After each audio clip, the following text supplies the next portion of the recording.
This is a potato. I've taken as thin a slice as I possibly could, not of the skin, of the interior, starchy part of the potato.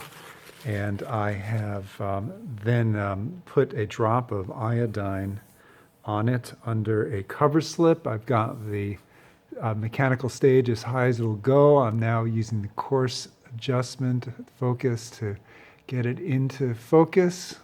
Yeah, isn't that pretty? So the dark color is the iodine reacting with the starch in the potato. And now we're switching from the 4x objective to the 10x objective.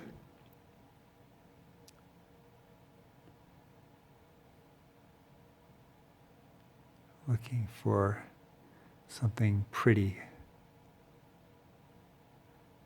Microscopy is all about looking for things that are pretty. You can see the amyloplasts in there even at 100x magnification like this is.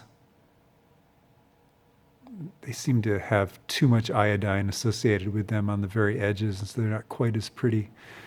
Okay, so I'm now going to switch, getting some nice looking amyloplasts in the center there more or less. I'm now going to switch to the 40x objective. There we go. Oh, just beautiful. So you can see the edges of the cells, the cell walls, and you can see the amyloplasts, which is where the starch is stored. And those basically are derived chloroplasts. And since we've got the oil, we might as well get this thing under oil. So I'll put a drop of oil on the slide, switch into place the 100x objective. Unfortunately, when you do that, it really kind of disrupts things because it's so, I mean, it's literally touching the cover slip and the cover slip is moving around. And we've got little bubbles there getting in the way. Okay, this is a bit of a challenge, but we ought to be able to find something that's pretty.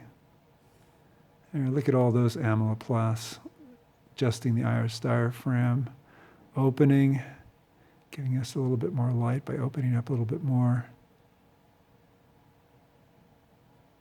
There we go. That's about as good as I think we're going to be able to see them, but those are the amyloplasts, and you can make out the edges of the cells.